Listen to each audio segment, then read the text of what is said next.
हमारे व्यूवर ने एक क्वेश्चन भेजा और उसका आंसर पूछा। 11 बॉक्स हैं, उनमें ऐसा क्या डलेगा कि आंसर 52 हो जाए।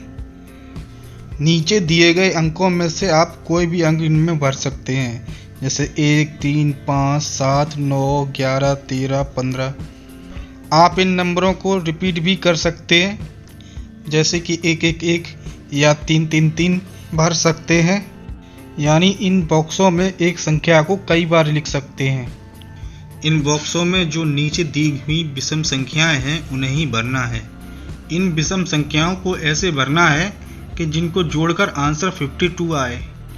हम जानते हैं कि किन्हीं विषम संख्याओं के विषम अंकों का योग एक सम संख्या नहीं हो सकती, जैसे कि 1 + 3 + 5 = 9। इन विषम संख्याओं के विषम अंकों का योग 9 है, जो कि एक विषम संख्या है। बहुत से लोग YouTube पर इस जैसे सवाल को सॉल्व करने के लिए पता नहीं कौन कौन से मेथड बताते हैं। कोई कहता है 9 को उल्टा करके 6 बना लो, तो कोई कहता है 3 का फैक्टोरियल कर दो जिससे आंसर आ जाएगा। तो मैं उन लोगों से यह पूछना चाहता हूं कि आप मैथ के कौन से फॉर्मूले से 9 को उल्टा करके 6 बना सकते हैं। ऐसा कोई फॉर्मूला होता ही नहीं है जो 9 को उल्टा करके 6 बना सके। अगर ऐसा कोई फॉर्मूला होता है तो कमेंट करके बताइए। और बहुत से लोग इसे फैक्टोरियल से सॉल्व करते हैं। तो मैं उन लोगों से यह सवाल पूछना चाहता हूं कि जब क्वेश्चन नंबर सिस्टम का है तो आप आंसर फैक्टोरियल से कैसे निकाल सकते हैं। चलिए सबसे पहले नंबर सिस्टम के बारे में जानते हैं। नंबर सिस्टम क्या है यह जान लो, फिर यह सवाल आसानी से सॉल्व हो जाएगा। नंबर सिस्टम में विषम संख्याएं क्या होती हैं, सबसे पहले यह जानते हैं।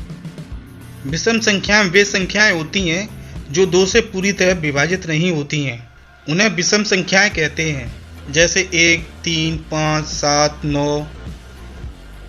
इसका मतलब यह भी हुआ कि हम इन संख्याओं को 2 से विभाजित कर सकते हैं, जैसे 2 / 1 = 0.5, 2 / 3 = 1.5, 2 / 5 = 2.5।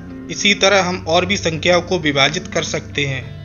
चलिए अब हम इसे सॉल्व करते हैं। पहले बॉक्स में रखेंगे 15, दूसरे बॉक्स में भी 15, तीसरे बॉक्स में 1, चौथे बॉक्स में 1, फिफ्थ बॉक्स में 1, 6 बॉक्स में भी 1, 7 बॉक्स में भी 1, 8 और 9 बॉक्स में भी 1 रखेंगे।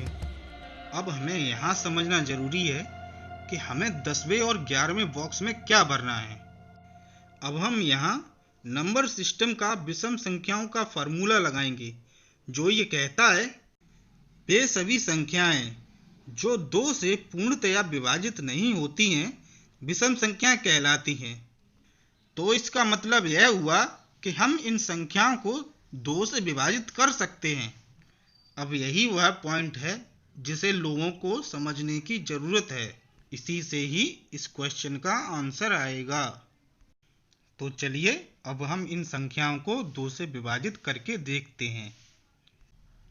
पहली संख्या लेते हैं 15 और उसे 2 से विभाजित करते हैं, तो आंसर आता है 7.5। और अब हम दूसरी संख्या भी 15 लेते हैं और उसे भी 2 से विभाजित करते हैं, तो आंसर 7.5 ही आता है। अब हम इन दोनों संख्याओं को लास्ट के बॉक्सों में रख देते हैं।